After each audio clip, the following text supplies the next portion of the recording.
I will ask my friend José Morales to explain in detail what experiences you had and how your near-death experience came to an end. What I will tell you from now on is what I went through. In a corner between a piece of furniture and the wall, my lifeless body, and I ended up feeling as if I were in a space of neutral brightness. Then I looked to my right and there was a being of light.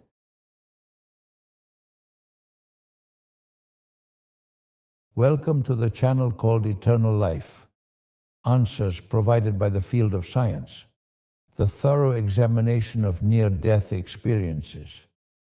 They provide us with a series of proofs, targets, and other types of tests with a scientific basis that allow us to affirm that physical death, it's not the end of us. But after physical death, our real identity remains, goes on in another situation, lively. Remember, in line with Bruce Grayson's definition, a psychiatrist at the University of Virginia, we examine the definition or concept of near-death experiences. They are subjective experiences. They are deep, with a transcendent component. In patients who are close to death, and that transcends space, when, and ego. Today makes me happy to introduce my friend, Dr. José Morales. He has experience as a doctor in near-death experiences, and I am sure his contribution will help us delve deeper into the knowledge of near-death experiences. Doctor and buddy, José Morales, it is, I repeat, a great satisfaction to have you here today. And I say again that I am confident your experience and your knowledge in NDEs will serve to deepen and understand the intensity and pathophysiology of near-death experiences. Thank you very much for accepting this kind invitation. Thanks for having me here. It is not only a pleasure, but also an honor to be here by your side and to be able to share all this content. Thank you very much, José. Briefly, a quick overview of my friend José Morales' curriculum. Dr. José Morales was born in Lérida. He earned his degree in medicine and surgery at the University of Lérida from the Faculty of Medicine. He is a specialist in family and community medicine. He has a master's in emergency medicine, a master's in behavioral psychotherapy, and he teaches in the family medicine master's course. Okay, with this brief intro, let's kick off a series of questions and talks between him and me on near-death experiences, which I say again, I believe will be quite important for understanding near-death experiences. Friend José, have you ever experienced a near-death experience, and how long ago was it if you really had one? Yes, I can confirm that I have had a near-death experience. It took place about 2.5 years ago, and it was during a very happy time in my life, a time I never anticipated, but it happened. Had you ever had any experience related to ECMs before? Was this your first contact with this transcendent phenomenon? Okay. We are interested in knowing what triggered it. Logically, near-death experiences involve a lack of brain perfusion. What was the trigger for your near-death experience? Why did it occur? I had been having, for some time before, a heart irregularity that sometimes would act up and cause issues. And, in this context, when I was, as I mentioned, in a very joyful time in my life, I was living in a place that I dream of, the Ebro Delta. I was working in the outpatient clinic. I felt quite well, accepted. I was very comfortable in my job.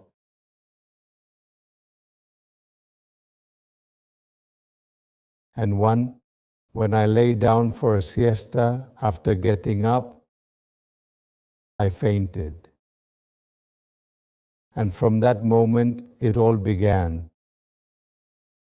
I want to clarify a concept. Cardiac rhythm disorders are a result of an alteration in the excitatory tissue of the heart. The heart's excitoconductive tissue includes the Ashoftawara node, the His bundle, and branches.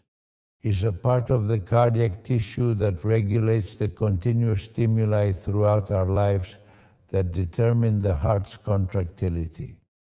When alterations occur in this excitatory system, it leads to the emergence of arrhythmias, and it was in fact one of the triggers for the near-death experience that Dr. José Morales talks about. So, it is very important for us that a physician who understands human anatomy and physiology has experienced a near-death experience firsthand and can share it with us. The factors of truth logically are at their highest here. I will plead, my friend José, to explain to us in detail, descriptively, from start to finish, how you lived it, how it started, what you experienced, and how your near-death experience concluded. Please, José. As I said, after waking from a nap on a weekend, I stood up and lost consciousness. What I will tell you from now on is what I lived through, what I lived. As I said, I passed out, and my next conscious experience was seeing myself outside my body from my own height as if I were standing, and I noticed in a corner between a piece of furniture and the wall my still body that was not breathing. And I, as a person familiar with seeing people who have died, because in 40 years of practice, I have mainly worked as a rural doctor, and whenever there is a death, the doctor needs to go and certify the death. So I, with what I saw, was amazed. I was stunned. I saw my body there and understood that was my body, and my body was something lifeless, something dead. Next, I experienced a feeling like being sucked into a kind of whirlpool. And I showed up in a dark area, dark, limitless, where I saw myself as if I were floating, like you see submariners in the ocean sometimes. I saw myself there, floating, seeing my body as if it were lit by a non-existent spotlight, and when I looked up, I saw a light, and my consciousness, what I saw of myself, was like being drawn toward that light. I even sensed a breeze, a nice breeze, as I moved toward that light. For a moment, I was making my way there, and as I went, I felt more relaxed, more like I was accepting the situation. And when I arrived at that light, I found myself in a mountainous scene, as if from a summit you could see a valley, a very beautiful valley, a valley with beautiful colors, with much contrast, with a lot of brightness, where all was peace, all was calm, all was connection. There was a feeling of unity like I had never felt before, of feeling at one with everything. That relaxed my state of mind and filled me with deep peace. As time moved on, that experiential time of the experience, it turned more and more whitish, more neutral, and I concluded being in a space of a neutral brightness, in the context of which, let's say, there was nothing. I glanced left, and I saw there, a few meters away, a friend from my youth who I lost at 23, who was named Tomas José. He had been my sole friend for a few years, and I had also been that for him. A very significant person whom I deeply mourned losing, because she was an extraordinarily brilliant person, something older than I, who had a brain tumor and who underwent a surgical procedure to attempt to remove it. Imagine yourself in the middle of the 70s. It isn't like nowadays when we have a plethora of imaging techniques available. He was subjected to surgery in an attempt to eliminate that issue. And because of that, he spent 2 years in a coma, and upon waking, he, who at that time would be around 23 years of age,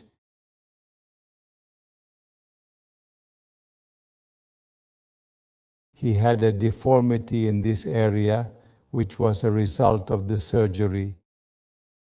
He was blind. He had right side paralysis. And I saw him there, stunning.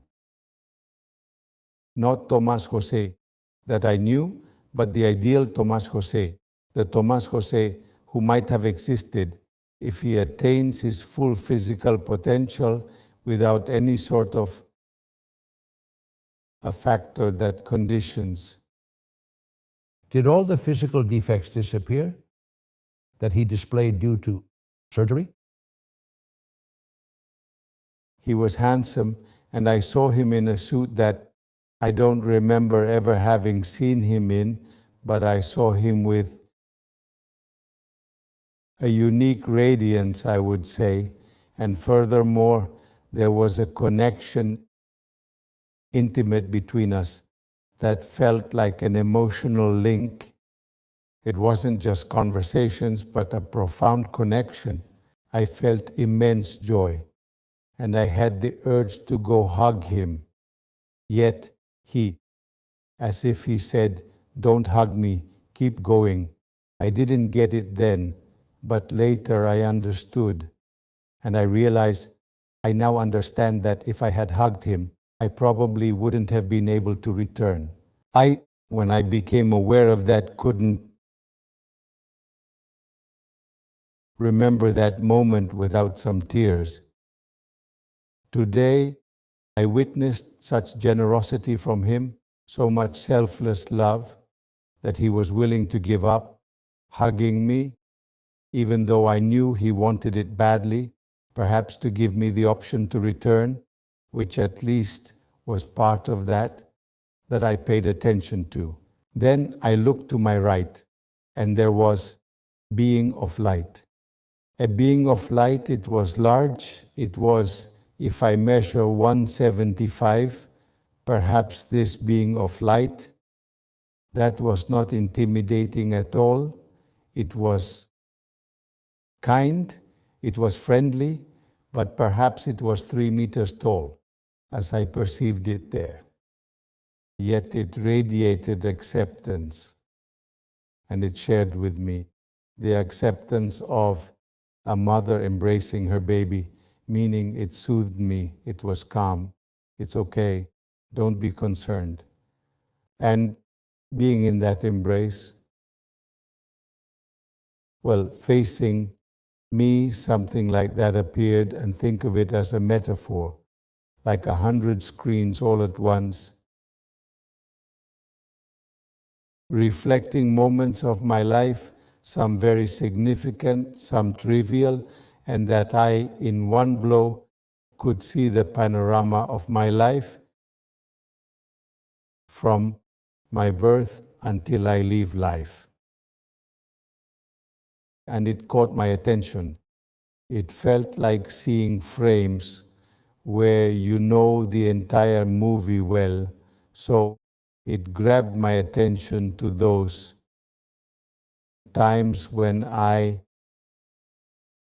behaved, let's say, with selfishness, without charity, without compassion, in an incorrect manner, and simultaneously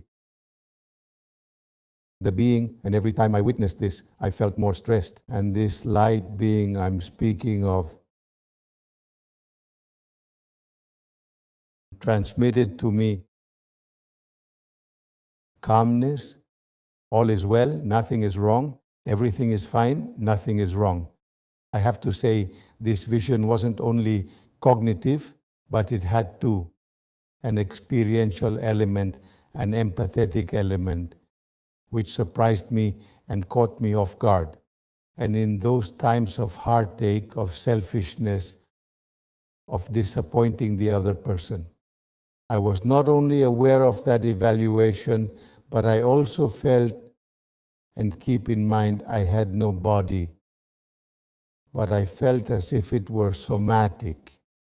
And also, emotionally, the feelings that were provoked, what I caused in the other person. So it was like I was feeling within myself the effect I had on the other person all at the same time. But I stress this as I can't put it into words, but it is both in emotional terms, the feelings of the other person, the disappointment and so on, and in physical terms, the knot in the stomach, the sweaty palms, the discomfort. That made me feel very bad because I became aware of all the mistakes while that being of light transmitted to me a tranquility. It was your ignorance. You are not judged, but in an emotional way, and I translate it into words. That was incredibly intense, and I thought, I have to go back. I want to mend. This thought arose in me. I must clean my karma. It became something that occupied my entire mind. The light entity told me, well, if you wish, return. Nothing happens. And in this emotional intensity, the next thing I felt was like a backward fall.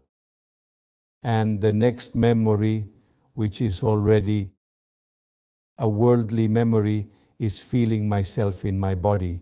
It was me, not that person over there, but it was me. And I felt an intense pain in my back between the shoulder blades, and also a pain here in the frontotemporal region. Then,